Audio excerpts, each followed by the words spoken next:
The next thing I would say happened was the welfare program. Okay. The welfare program, I could honestly, like, this is fact. This happened in my family. Right. The welfare program incentivized mothers to not have a man in the household. You know what I mean? So it's or at least to not have him working. That too. Right. So it's like, so if you had a man in the household and he's making good money, you're not going to receive benefits. But I can honestly speak for our community. Mm-hmm. A lot of people needed benefits, you know what I mean, regardless if a man was working or not. Right. And that's how they made it. They made it that way on purpose. Yeah, the wages went down. Mm-hmm. You know, cause at one point in time, I remember my grandfather, he had a real good job working in the steel factories. Yep.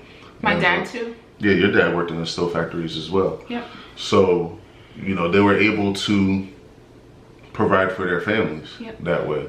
You know, once those steel mills shut down, yeah. You know what I mean? It got rough for everybody.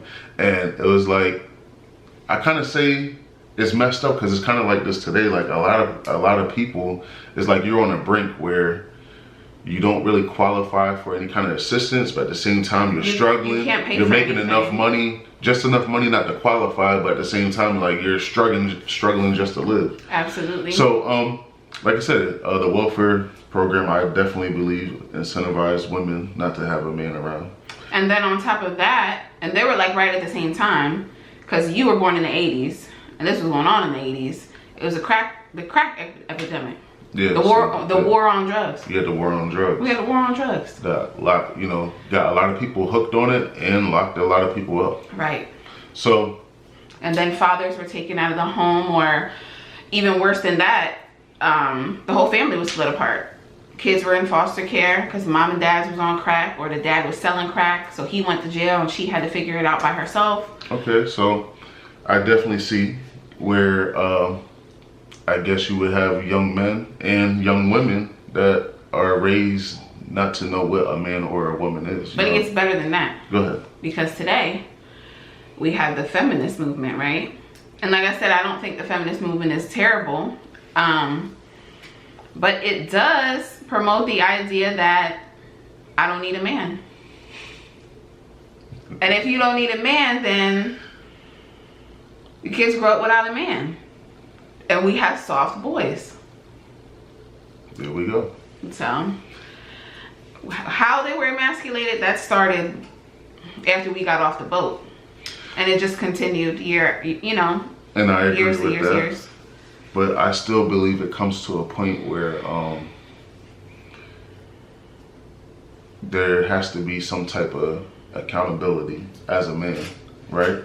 And a lot of the things that's going on today is not, you can't, there's no excuses for it. So what do you think is, since we know where it came from, what kind of accountability would you hold men to today as far as this issue, this masculine and feminine issue is?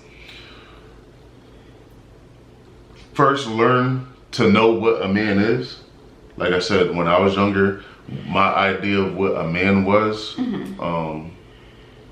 that's not it.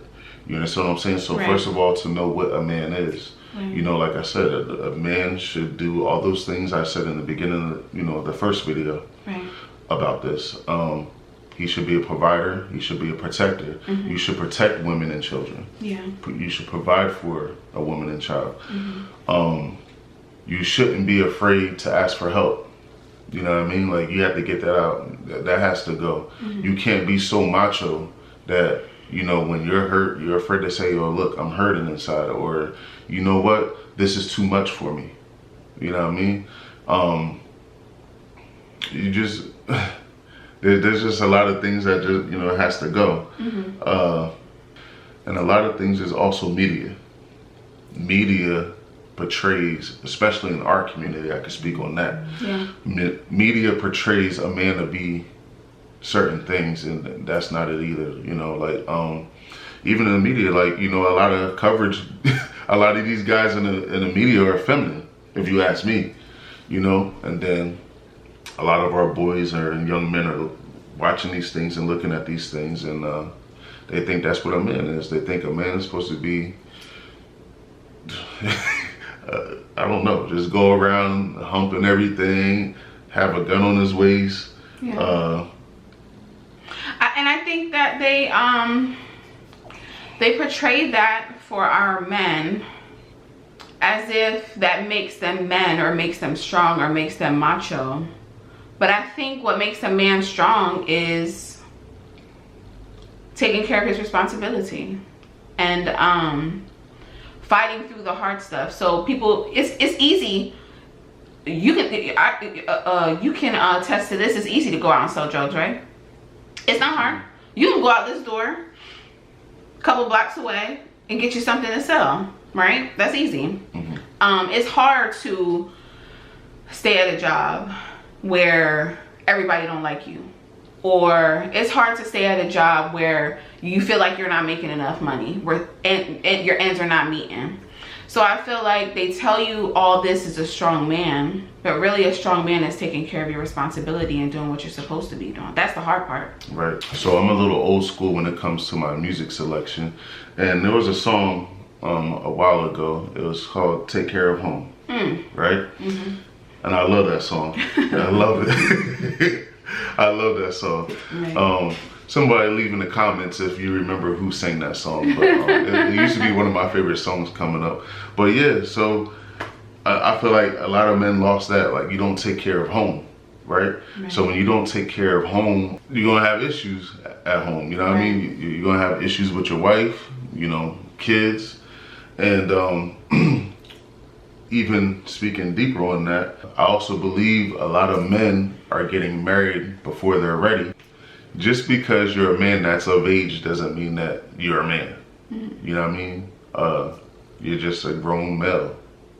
Right. That's not, that's it. Grown male. You're a grown male. You ain't no man. Right.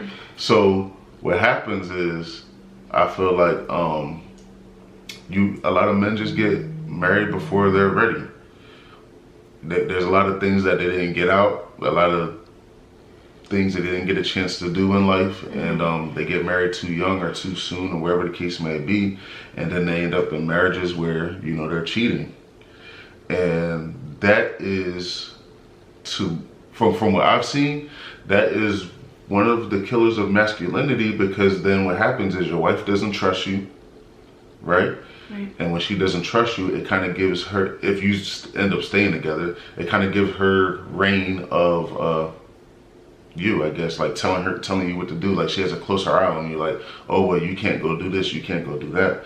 Right. And I feel like as a man, like with my wife, I don't do whatever I want. I always consult with her about everything. Mm-hmm. But for the most part, you know, I'm the leader, and she trusts me to do, you know, to lead my home and to do the right things, period. So if I feel like getting up to go do certain things with my friends or whatever, then, you know, we usually don't have too much of an issue. Right. But that comes from me taking care of home. Right. You know, I've been trustworthy and a man. Because if he wasn't trustworthy, then we would have those issues. And I see exactly what you're saying, because we know people who are in relationships, and once you cheat on somebody, it's kind of like, especially if you don't go get help for that, like a lot of people, I don't know if they brush it under the rug or what they do with that.